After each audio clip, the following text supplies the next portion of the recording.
When you're joining the session, you have to click share audio and video, and then I can add you to the conversation.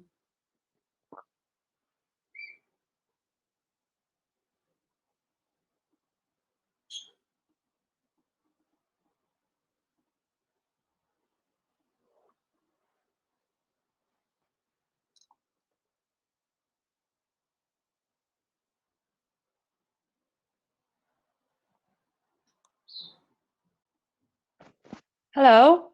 Hello, Klaudia. Hello. Good, thank you. Working from home, I see. Yes. With the cat in the background.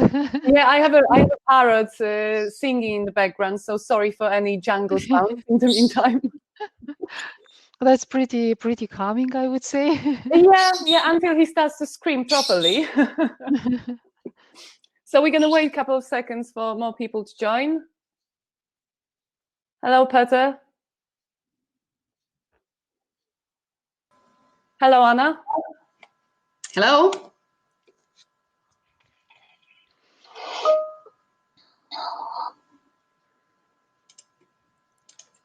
Okay, we have people joining still.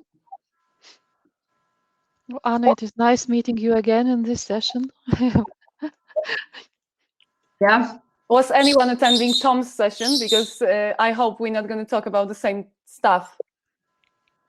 Because well, building the team spirit is also a part of onboarding. So, hello, quite a lot of participants from the Tom's session. We all attended Tom's session. Okay. Yes. So we already know each other and feel like old friends. Okay. Great. It's going to be nicer. But I really hope that we're not going to talk about the same stuff. We're going to focus more on onboarding candidates. So I think it's going to be okay. A little bit on it. Okay.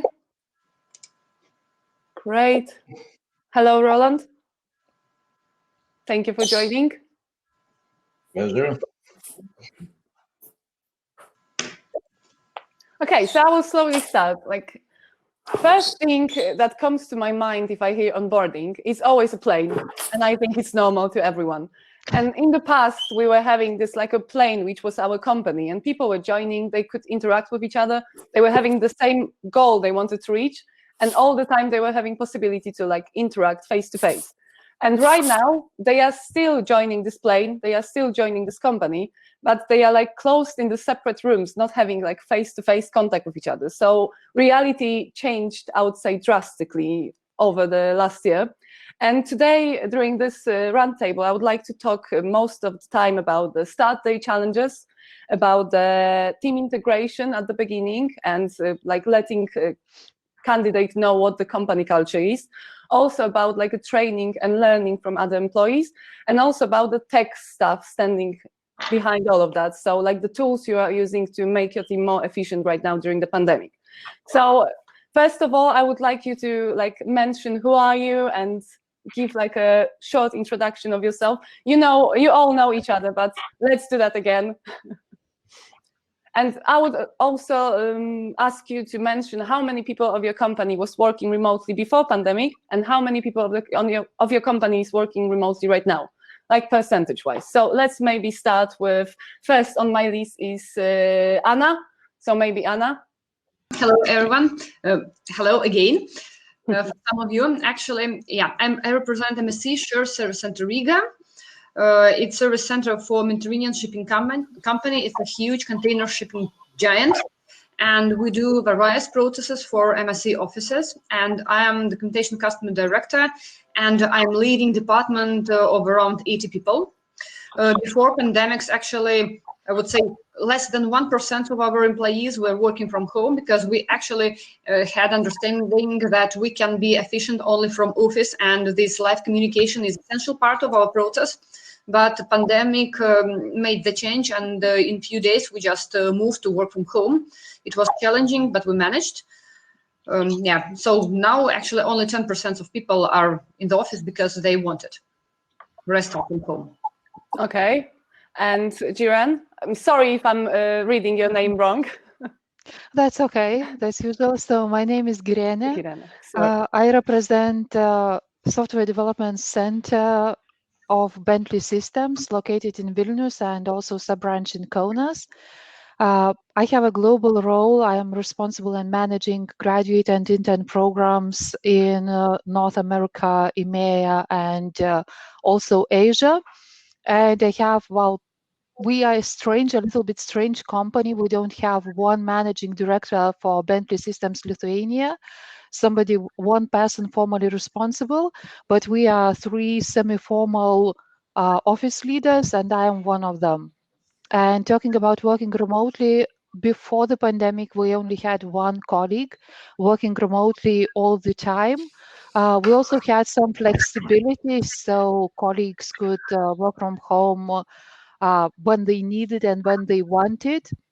I myself was used to work 1 or 2 days from home even before pandemic, but now we have only less than 10% of colleagues working from the office, just because they prefer this. Mm-hmm. And Ruta, how it looks in NASDAQ? So I'm actually not NASDAQ.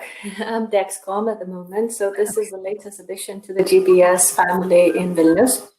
So at the moment, we only have 5 employees, but we're growing. So previously I was with Yara, so the chemical industry, and Dexcom is a medtech. But yeah, so for now, obviously, we're all being onboarded online, which is a very interesting first-hand experience, being, a candidate or the new employee myself. Mm-hmm. So I'm actually looking into it from complete new employee's perspective and enjoying it and trying to sort of document it as well. But I can talk about the previous company. We had about 5% of employees usually working from home, meaning that, various reasons like parenting or emergencies, or simply just more comfortable related to some other issues. So that was, but then obviously everything changed overnight and we moved all, and to Anna's point as well, we also thought, some of the operations would probably not be able to be delivered while we're working remotely, but actually we proved ourselves opposite. Thank you. Roland? Roland Pats, I'm representing Coty Shared Service in Warsaw. I'm not HR person, but as a head, I always focus a lot of my efforts to proper onboarding, but because it's one of the elements of successes. Before COVID, 10% of our employees were working remotely. Unfortunately, mostly has chosen Friday, and we were fighting to have another distribution. But now there's, from 300 people we have on board, there's 90% of them working from home. Technologically, there was not a problem to switch, but the management of this is quite different, yes, because before we were relied on KPIs and matrix achievements, now more and more communication simply is needed. Yeah. Romek, thank you. Cześć, Klaudia. Cześć, Romek. Hey guys, I'm Romek. I was at the intro, so I'm not going to introduce myself. I'll be honest, I don't know much about this because I don't onboard anybody. I haven't onboarded anyone in years, so it's very interesting for me. But don't ask me for my insights or thoughts. Is your whole team right now working remotely? How does it change since the pandemic started? Because we're in consulting, unfortunately, it's a little bit different. So we're at clients, so we're definitely less in the office, but we were never in the office. I remember one year I came to the office and I got a Christmas card and it was March. So that tells you how often I go. And that wasn't this year. That was 5 years ago. I go to the office 5 times a year. Okay. So it just doesn't, and that's why I wanted to listen in, just to know a little bit more. And sure. and I'm Peter's friend. That's the other thing I wanted to say.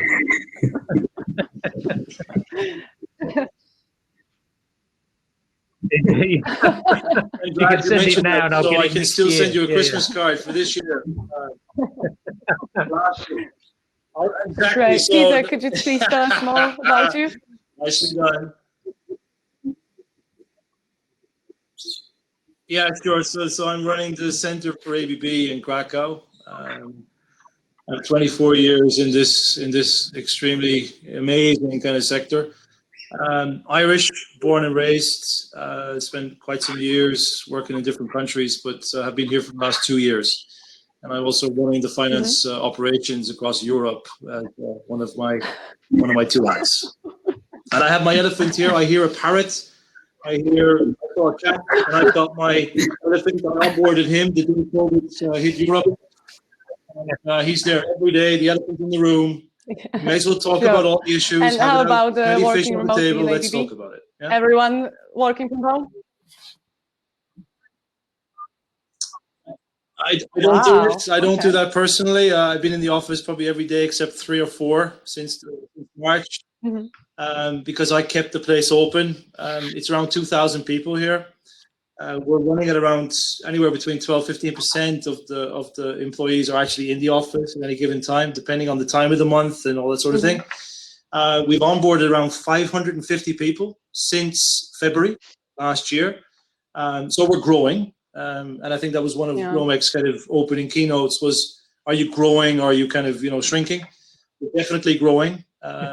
It's a growing concern how to fit everyone after the pandemic, because we're creatures of habit. We will come back eventually, but we got to really challenge ourselves. So on the onboarding topic, we haven't done the whole virtual onboarding.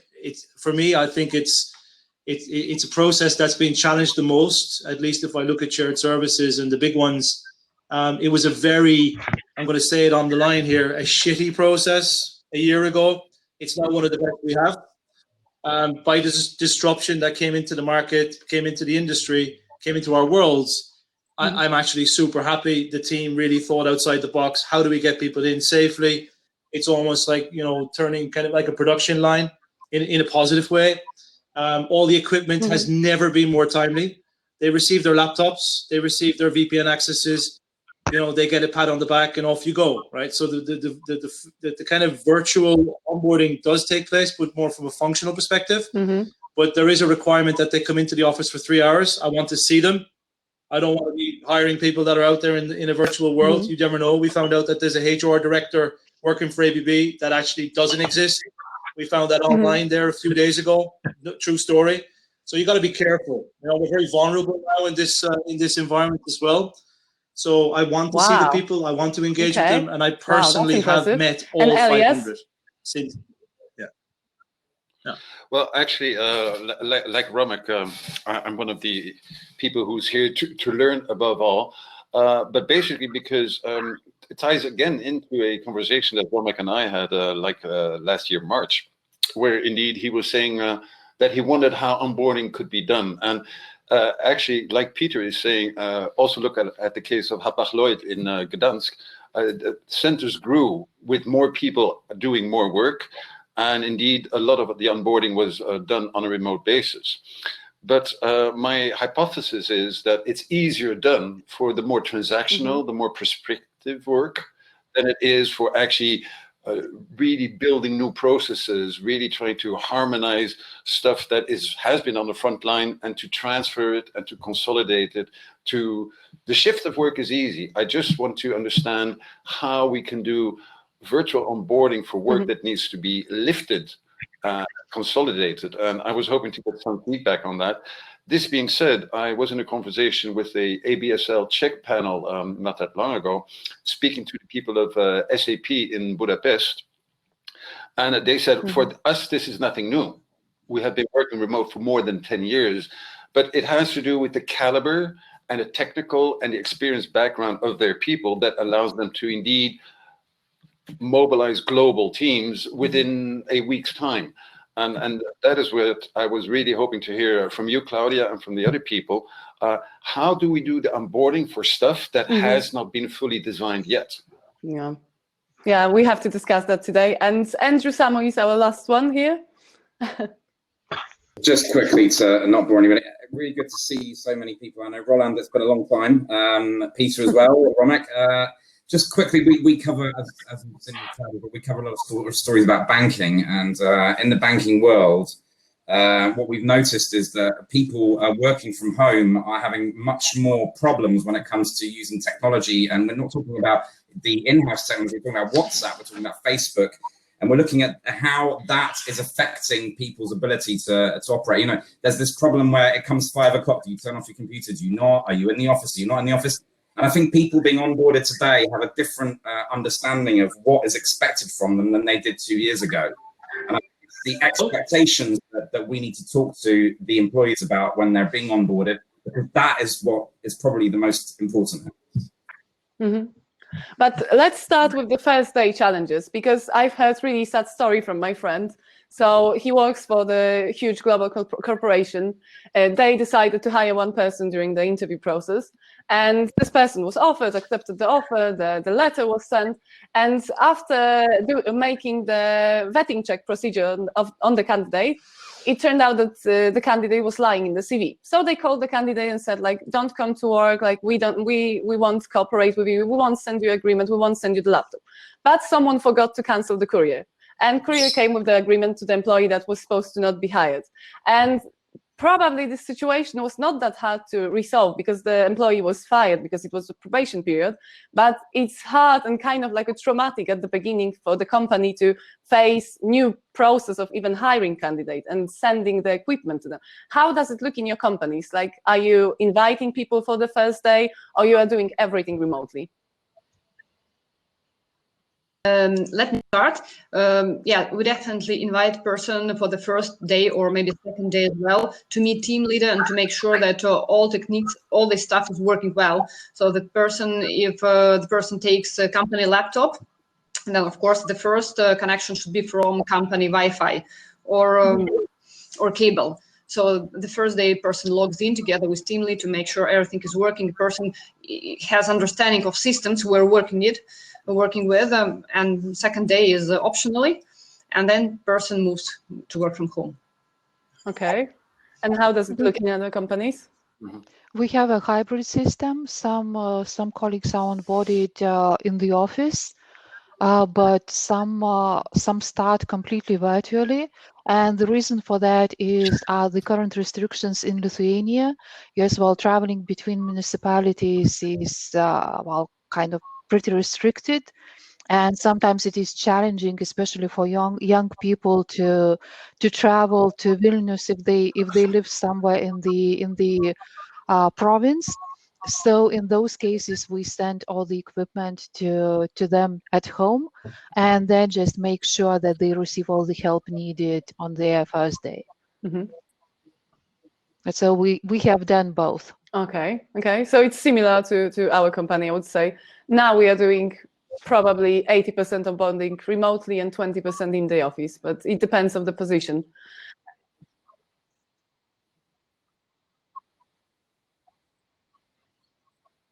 Yeah, Klaudia, if you don't mind, I'd like to kind of make a comment there, because I mean, the fact that it's either physical or virtual at the beginning, that's one thing, but I think what I found to be super critical is you have to have some way to connect with the people who have joined the company over a 30, 60, 90, 120 day period.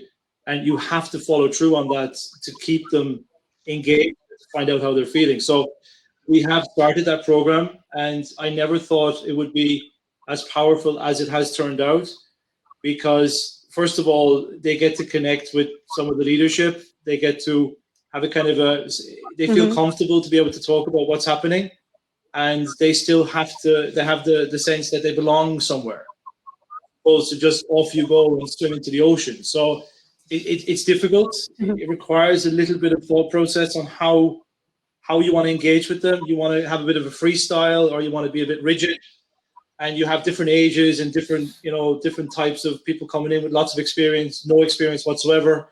So it's to have that facilitated then by HR, and I call it the 30, 60, 90, 120 day engagement after day 0 or day 1, which is when you were onboarded. So especially now, you can't do that in a town hall environment or get people into a room and how are you feeling in the company. Okay. It's not an engagement survey. It's a live chat. Can I ask a question? About how things are going. take actions. You have to put your hand up. I put my hand up first. Okay, you're late. First mine, then you. Quick one to the guys running a centre is something you said, Peter. Rings true for me. Is if I was young and joining, God, that those first few days would be really important. But so would 30, 60, 90. Do you not run a little bit of the risk if you join virtually and you kind of let people go? Is there not quite a high risk factor that some of them are okay, but some are not, and some that are not leave quite quickly? So isn't it really something you should be forcing on everyone to put a very strict regime in to kind of watch and monitor the new joiners and make sure that this, like Peter said, a 30, 60, 90-day plan, and that someone talks to them every day for the first week? Do you get me? Something very structured. Otherwise, I'd be really worried that one leaves and one doesn't, but I don't know why. Yeah? Yeah, but do you have like a body function in your company? So when someone new is joining, they are getting like let's say, someone from the team on the same position who can talk with them, who can answer like a small but important questions. I think that is helpful at the beginning of the cooperation with the company, to have someone to go to, not especially supervisor. Yeah, I can share our experience, especially while Romek, you mentioned young people especially. So we are onboarding virtually interns and fresh graduates to whom it is the first professional work experience. So what we do, we make sure that each of them has a mentor. So, and mentor is somebody more experienced in the role, who is supervising day-to-day job also, day-to-day work. So this is somebody, let's say, well, senior software engineer who gives tasks, who explains, who checks, but also is responsible for introduction to the processes and company life. And what we require is that there are daily calls scheduled each day. They can be short ones, or just we train the mentors, we instruct them that, okay, well, what you should discuss during those daily calls is, okay, what have you done yesterday? What are the plans for today? And what help is needed from me? And also, well, whatever other topics they have. And also we have not that, well, regular check-ins at least once a month that are done by our graduate and intern development team. Also, just we connect with all those interns, all those young people, and we talk from a little bit different perspective, just to make sure that they are connected, they are okay, there are no issues.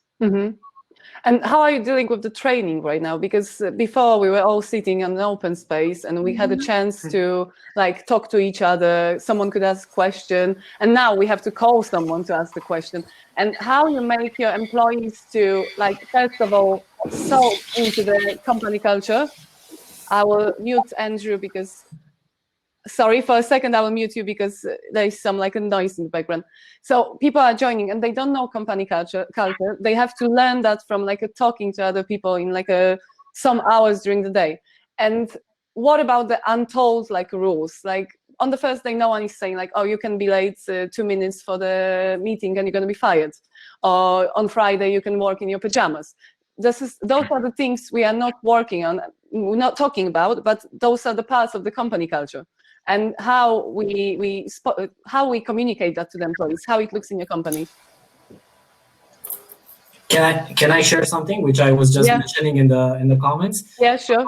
It's exactly linked to what I was saying about cohort or social learning or peer accountability, because one thing is engagement, another thing is communicating the information, but the other thing is the, let's say, unofficial coffee talk which you have at the office, which you now don't have anymore. And what we've seen work in several companies we work with is having people join or onboard in cohorts. So you have, let's say, 20 people joining in the department this month. Everyone will be joining in one program of onboarding. Everyone will be getting their same information, but also joined by, let's say, senior people in the company, or not everyone has let's say, has a Peter to welcome them, each and every 500 of them. Yeah. And what we've seen work is that people get to know each other and get to communicate officially and unofficially based in a social context, so that it doesn't feel awkward that you're doing everything on the onboarding one by one. You are alone in this process, but rather you get the feeling of being part of something, part of a company culture, part of a larger group, and that helps build accountability. So when the new hire, your other new hire, let's say, joins in the meeting in the same time, and you have a 10 minutes delay, maybe you don't feel that adequate. When someone is telling you, well, it happens, and it's someone from already within the company, then you have a better feeling about that. So we've seen social learning and peer accountability being built with cohorts. Mm-hmm. But are you telling your hiring managers in the company integrate with the employees after hours, for example? Because it's also a part of a normal pre-pandemic times. People were going after work for a beer, talking to each other, becoming a team. And now they don't. So, for example, we are doing a gaming nights with our employees, and we just play some games and talk to each other. And how it looks on your side. Well, it's not on my side, because I'm working with HR people or with company heads on building the tools, or actually having the tool and helping them do this digital onboarding. But what we're advising them, based on our knowledge, is to provide white space, provide the space for the people joining in to be able to network naturally and not be a direct construct of what they're doing. Of course, you need some points, you need some anchors in what you're doing, but then again, you need some white space in between so that they can communicate, even if that's before work, during work, or after work. And how they do that, now that's up to them. You as a manager, this is my honest opinion, you as a manager or as a leader cannot tell them, now you go to beer, now go have a wine. Maybe it will feel awkward, but if they do naturally, they have the white space to do so. And by having a group, or by having them interact with each other, someone will say, well, how about this time we get a coffee? How about this time we finish late and we grab a glass of wine and talk more about this work subject, or how do you feel about?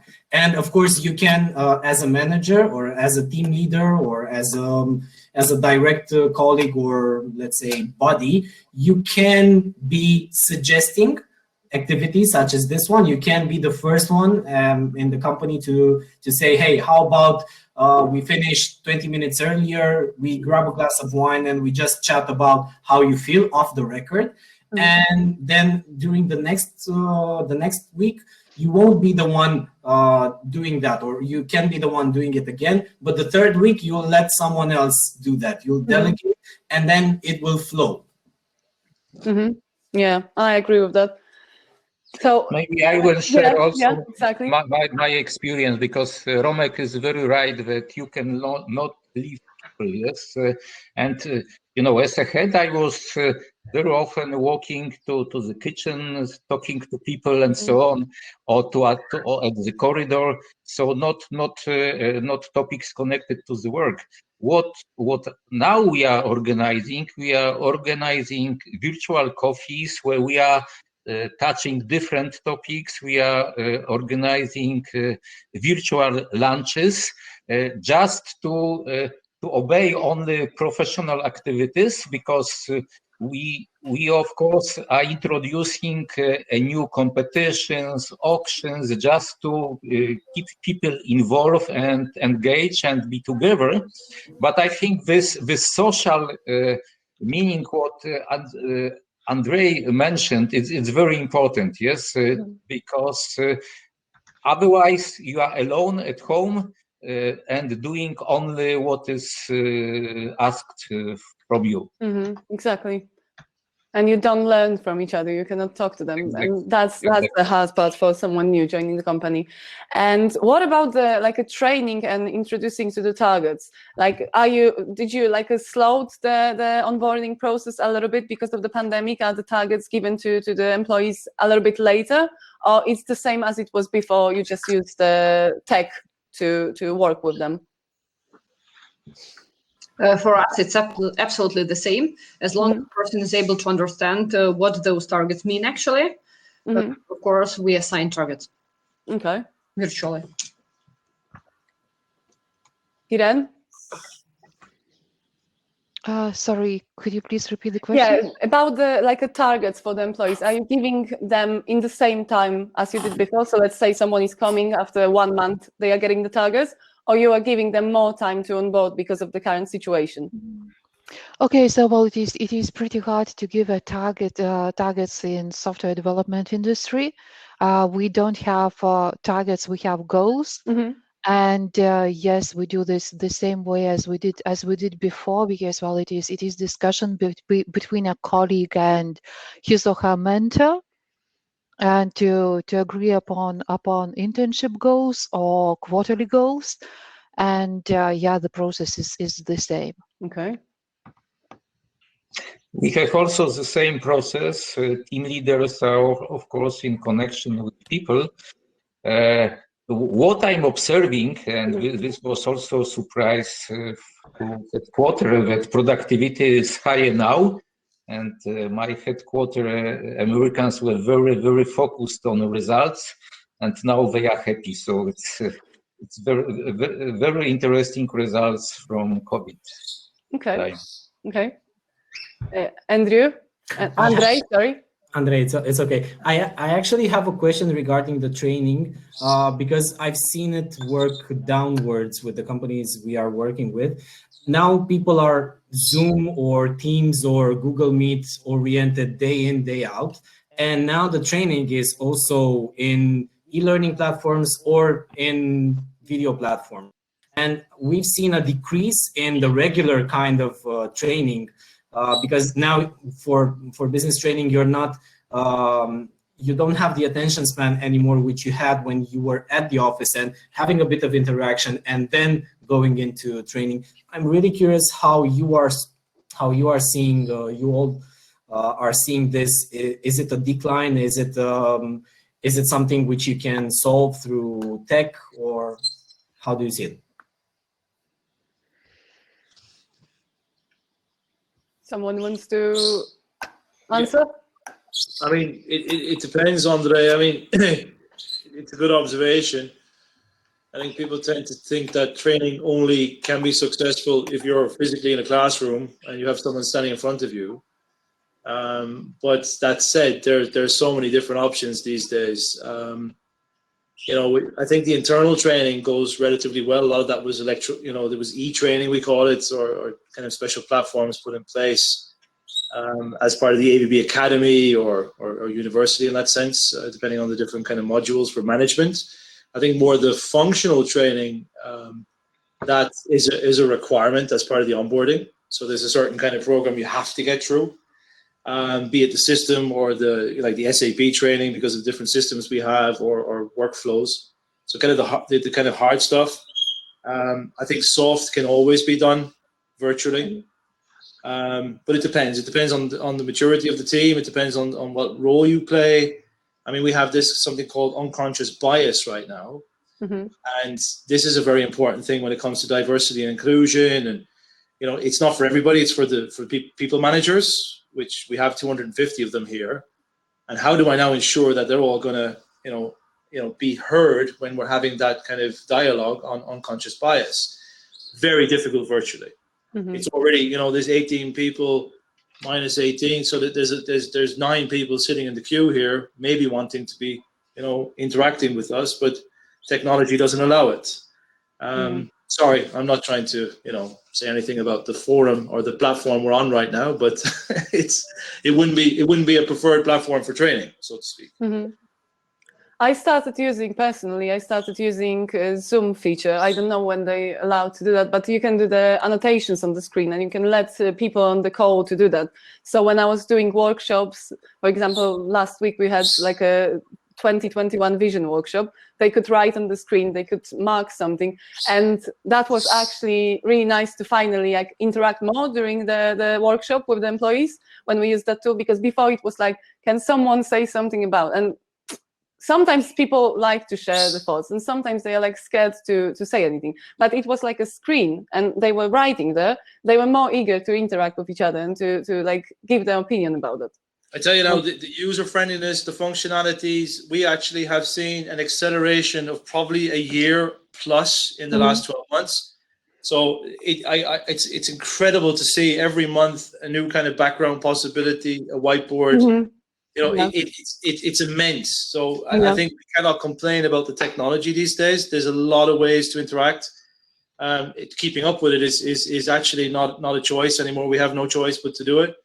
But good old fashioned getting together in a room and having that kind of face-to-face training is it's missed by some of us, maybe not all. Yeah, exactly. But I think a decision here can be just to split into smaller groups instead of doing a training for big audience.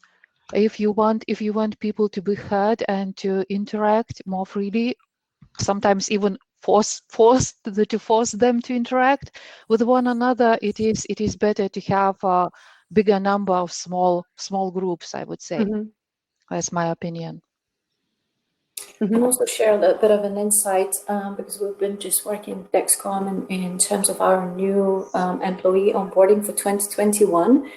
So I actually looked at the blended approach to it, meaning that it would be consisting of the live sessions as well as self-led, recorded, and then obviously the resources that are available. So one of the points as well that you, Peter, mentioned in terms of, you know, what sort of trainings and the platforms is we don't have one platform, unfortunately, but obviously because of the technology and digitalization at the moment, we want to move everything onto one. But in general, the trainings are split into, you know, the ones are mandatory and those should be done. So the compliance, ethics, you know, some of the HR related documentation, as well as then something that is related to the leadership or personal development. And that is more on the resource side to employees that is available. And for people managers, diversity and inclusion, for example, as well as the product training itself, which is also, you know, important in this is another part of it. But then referring back to the point, Klaudia, that you said about the buddy and, you know, and how the managers play a role. For me, I think the buddy is more of an informal, the person who actually introduces you to the company when it comes to the culture, or Pajama Friday being the pajama day, you know, these sort of things. But then also on the previous roundtable, what I also mentioned is, you know, we need to rely more and more on the middle management where it comes to, you know, how we equip them to make sure that they're able to lead those teams. They're able to look into that hybrid world now when they have people on site and then working remotely. And then, you know, what role they play as well while onboarding. How do they touch base with their employees? Is it, you know, on a day-to-day basis, as well as how do they do the check-ins on the 30th day or the 60th day and so on. So that is for me as well, the huge role that they need to make sure that they're playing in it. So are there any kind of key performance indicators or key onboarding indicators that we could even come up with to measure the success of onboarding from day 1 to day 30 or whatever it is, or how long it takes to get, you know, functionally onboarded? And what are those? Of course, you could say, okay, if they stay or if they go, but yeah, we can use that for everything. But you know, it'd be interesting to see if, you know, how do we measure the success of onboarding, and how do we say that it's improving or disimproving? And I think it's all about asking, you know, the people exactly what they think of it. You know, do you feel included? Do you feel part of something? Do you have enough? Are you equipped to do your job? To you know, the survey that we do for the new hires, even how they've been treated during the interview process, or, you know, what's the candidate experience, then what is your employee experience when you join? So, and it's not the survey that we would say, okay, we do that quarterly or, you know, on the 6-month basis or annual, but it's more about the continuous feedback that we would be receiving and using the right tools on that. Yeah, I have a nice quote from the interview we did with Hans Brown from BNY Mellon. He's the CIO there. And he said that our people are our greatest asset. We are investing in making sure that our people continuously get access to the things that make them more productive, that make them better. We are looking at how to provide the infrastructure that helps them collaborate better. Now we all move virtually. And talking about the infrastructure, like what tools are you using exactly? Because I often hear like, oh, we cannot use Zoom, we cannot use Skype, we are using Teams, someone is using Google Hangouts. Do you recommend any like a platform or tools or...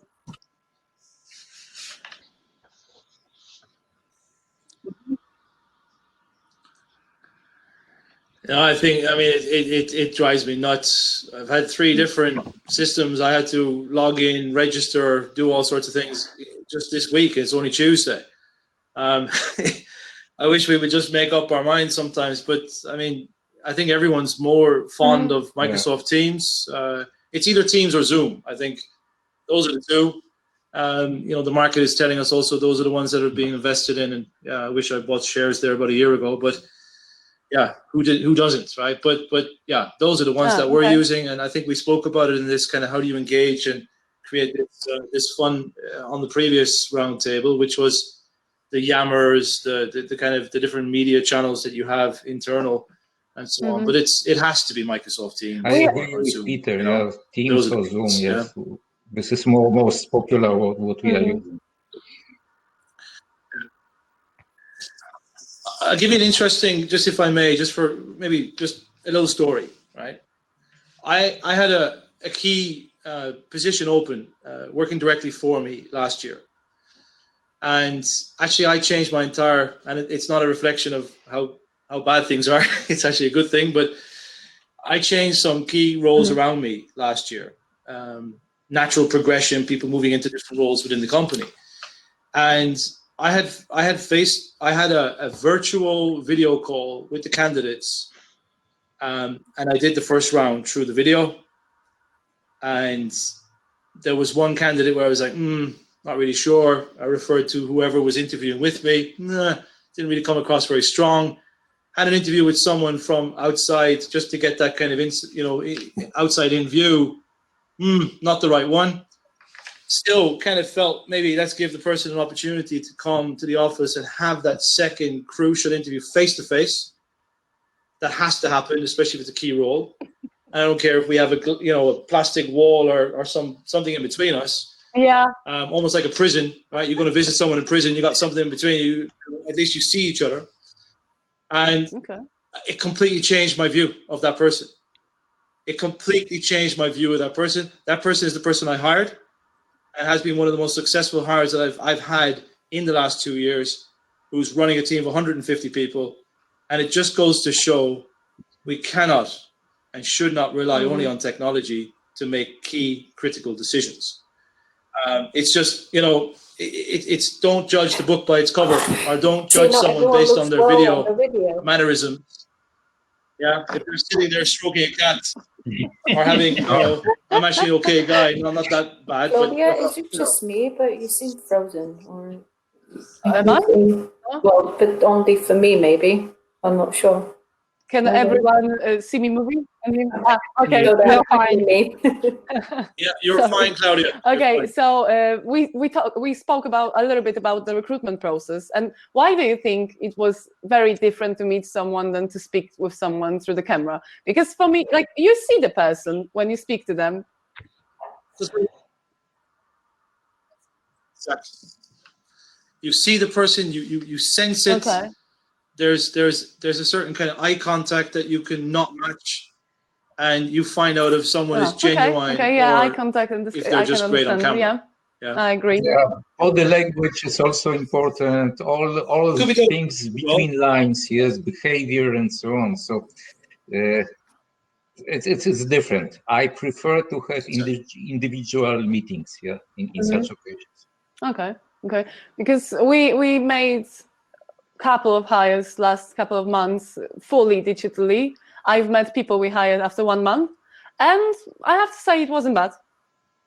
So that's why I was asking what's the difference for you, Peter. So thank you. And actually, we have not much time left. So I would like to ask the last question. How are you making your employees who are coming to the company, and let's say they are starting virtually and they are getting everything sent to them? Are you sending them any like welcome packs to that, to make them feel like an actual part of the company? Because they are still in the same room they were working for other employer.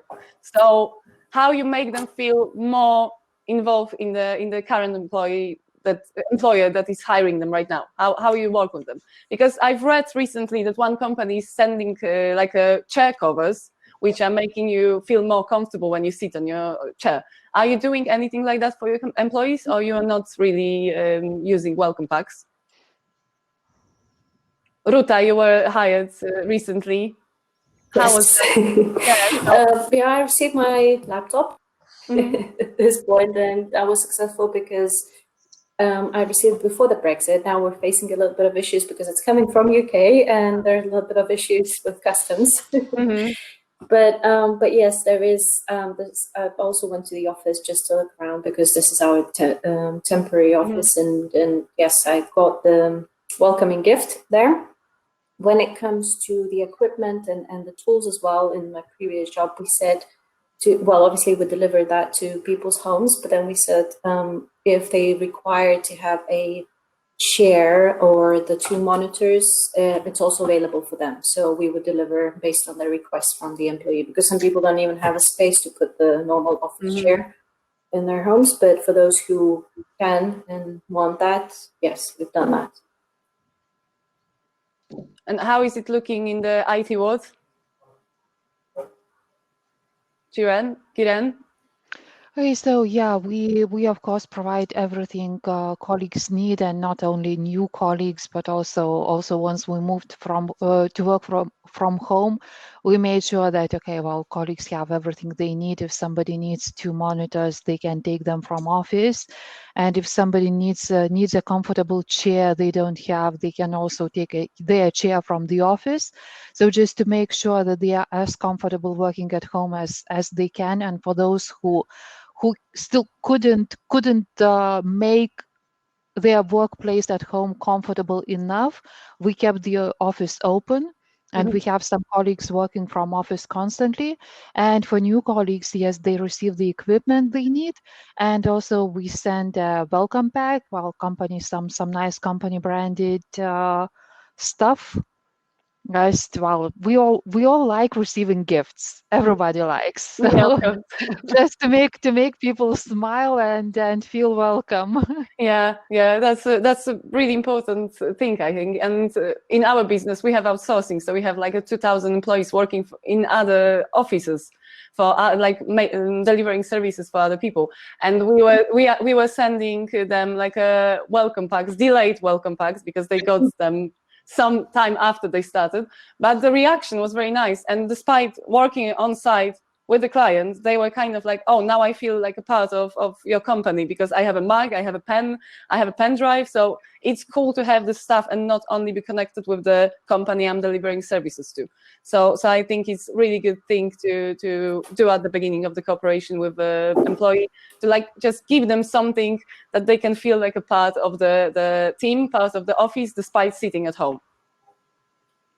You know, in this I'm lucky, because in beauty industry I have 80% of women employed in shared service, and we are simply submitting nice cosmetics packages at the beginning. So okay. They are very welcome. That's interesting. Do you have any openings, Roland? Yeah, exactly. Continues employing permanently. And I have a question around, the welcoming pack and then the gifts, obviously, but then a little bit of the hard technical stuff. So in terms of equipment, yes, monitors I heard about, but in terms of the furniture and setting up the home office as well, have you discussed or came across or been implementing some sort of a compensation to employees? Because I'm sure you've been asked the question.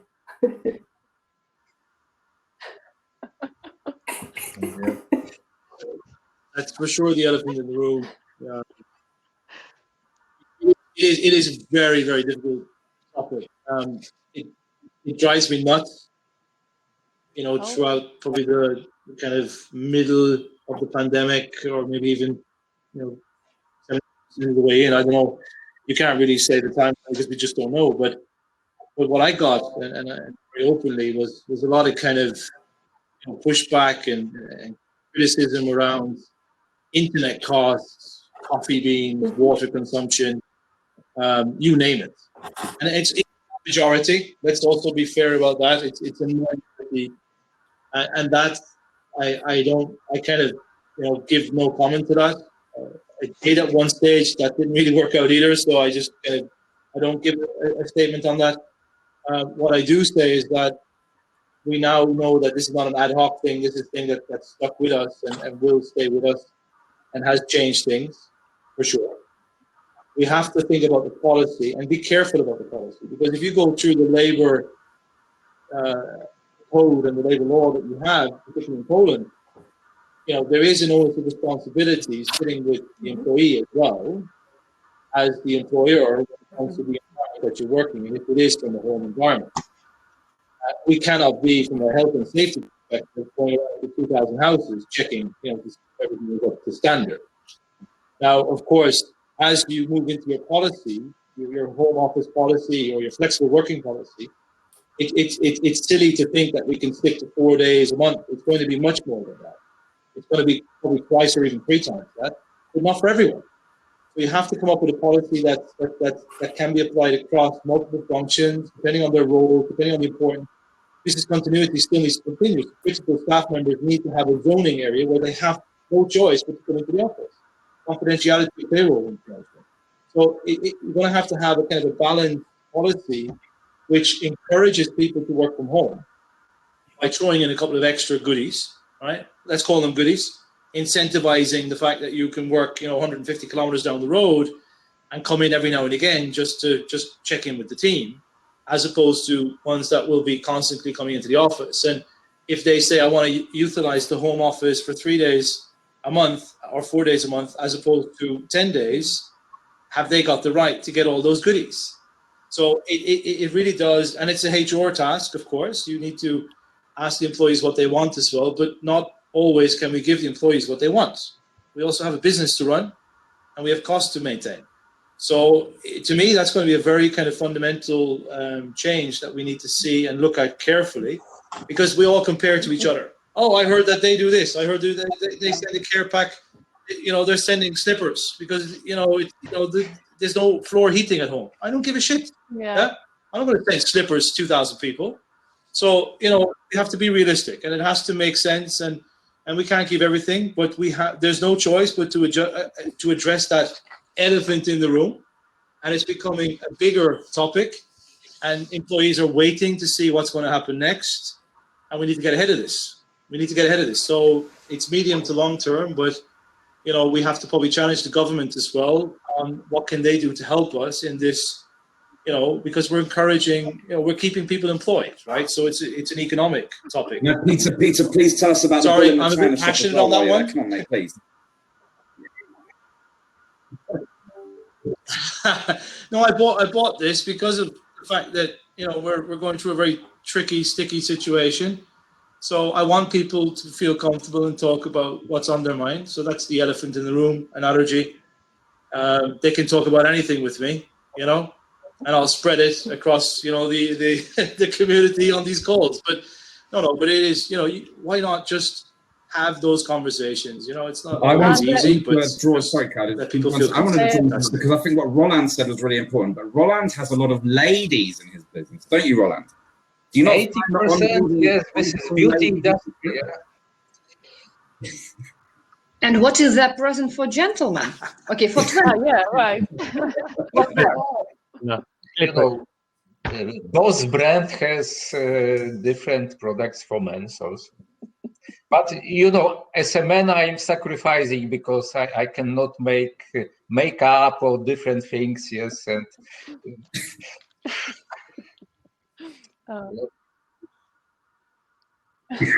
I've been told recently that I should get probably a haircut. Andre, you want to say something? You wanted to say something? Yes, I only wanted to say that if the information helps about what Peter was saying and about your. Can't hear you, Andre. You have to be a little bit closer to your microphone, I think. It's very quiet. I can hear you, but it's quiet. Oh. Oh well. He said he wants the wisest person in the Okay, coming back. Right. No. Let's...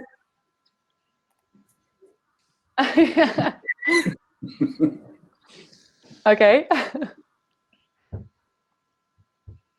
So yeah, our time is running out. Yeah. We have 3 minutes. So last question from Andre.